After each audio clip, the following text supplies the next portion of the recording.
Welcome to Chalk Talk with Jerry Hanlon. I'm John Borton. Nice to have you back, Coach. Well, John, it's good to be back. Sorry about that loss last week, but I still have confidence in this football team, and I'm hoping for a big upset victory this weekend.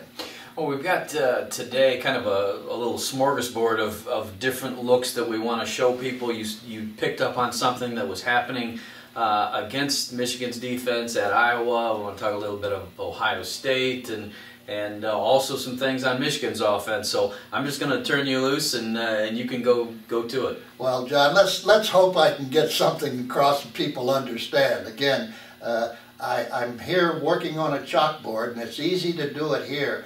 It's a whole lot different when you have to deal with young men and getting to do it on a field. But let's see if we can't point out a couple of things that happened last week.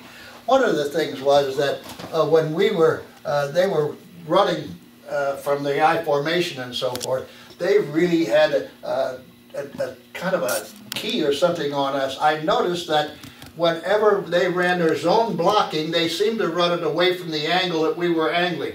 For instance, if we lined up in this one, this is the strength of the formation here. And so we were kind of angling to the strength of that formation with our defensive linemen.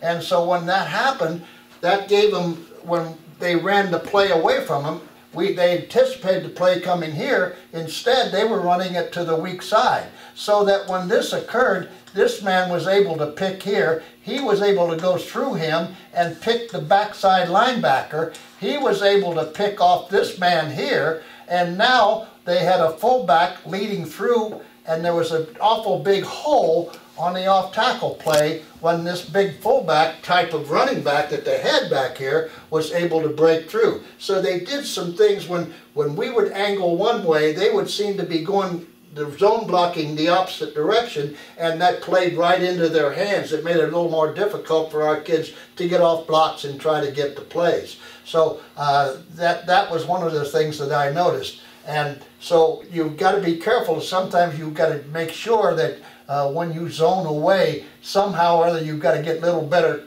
backside flow, whether it be your linebackers or somebody getting to that hole that much quicker. But that was one of the problems I saw. You were asking something about the type of play that causes problems for the defense when you have a quarterback who can run the football. Like Braxton Miller. Like Braxton Miller. When you get a situation, the problems you get into is that you line up in a basic spread formation and you put two receivers out here. When you put those two receivers out there, there's a threat, because if you throw the ball out and one guy blocks and the other guy breaks, you've got a big problem. So you're either going to walk up and play man-to-man coverage on him, or you've got to take a linebacker out and play him in that general area so that he can be a help if the ball is thrown to one of those two receivers, or if they run a pass pattern in that nature. When you move him out, now what you see is what happens now. You slide your linebackers a little bit. Look at the seams that you have inside now, so that when they basically set for your pass protection and they release, now there's a lot more room for your quarter. There's an end here, excuse me. He should be coming. There's a lot more room that when your quarterback sets, that if there's nobody open, they can find a seam somewhere up in here. And that's what Braxton Miller has an excellent knack of doing, is that he sit back here and nothing's open, and all of a sudden, boom, he'll take one of those seams and he's into your secondary just like that. So that's what they try to do with the spread formation. So you've got to stay in your lanes of rush, but you also got to try to get to him. And that's a difficult thing to do, to go through a man and stay in a lane of rush and not say, hey, I can get around this guy if I go this way. And when you do, then you open up a seam. So it's a very difficult thing to try to accomplish. And I asked you about one of the best plays that Ohio State runs, and well, there it is. I mean, when things break down. The number one thing is give Braxton the ball and let him run. And if you don't, sometimes you were mentioning, sometimes they want to put a spy on you. And what they'll do is, this linebacker, while he goes to drop, he'll hang in an area so that if Braxton, he keeps an eye on Braxton, and if Braxton tries to break, he tries to get there and make the play. And that's how you try to play a spy on him once in a while. So you're playing pass defense, but you're also spying the quarterback to give help both areas. So that's one of the things that happened. Now, what I saw the other day when we're running our offense every once in a while is the fact that we're not contained. I don't know how to put this. We're not sustaining blocks and staying after them. And the other thing is that when we block sometimes, for instance, if we double like this and go to there, try to do that and that, then if this man angles out, we end up with two guys staying on him, and now here comes your fullback. And your fullback is to block that linebacker. So he goes there, but if we don't get off, then this linebacker fills through that hole or comes around and makes the play there. We're getting hung up on with two men blocking on one and leaving the linebacker free. They've also had a couple of situations where we had pretty good blocks on everybody, and as the now here's the man that the fullback is supposed to block if he's coming to this side, so he has to keep an eye on him. And if he goes to that hole, you go to that hole. If he goes to that hole, you go to that hole.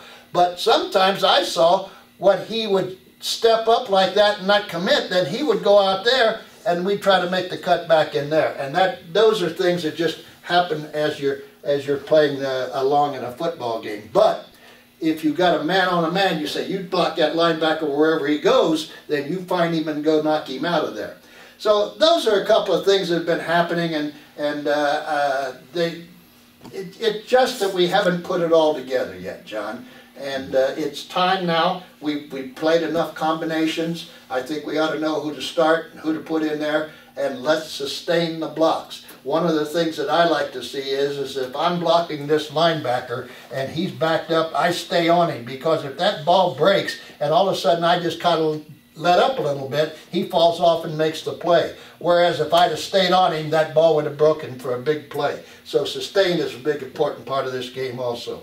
I don't know whether that makes sense, John, but that's some of the things that I see, and if we're going to have a good game against Ohio State, that offensive line's got to suck it up and get after it this week, and I surely hope they do. It does, and that last thing that you mentioned is no small point to an offensive line coach. To not see an offensive lineman bust out, make his block, and then not bury the guy that he's after. Well, if I see, if I were coaching, another one of my players reached down to pick up the ball carrier, I'd hit him right in the nose. That means that he wasn't blocking when the ball was being on the ground.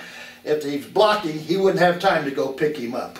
So I'd like to see that. All right. We've talked about the situation, John, with our run blocking, and there's times that we've been having some problems also in pass protection. And one of the things is that these teams are really running a lot of schemes on us up front. And when they do that, we have to make sure that we pick up on the schemes and don't overcommit in our blocking techniques. For instance, one of the schemes that they like to run is they'll take this linebacker, or this tackle here, and ram him right through the center, in that fashion there, just right through the center.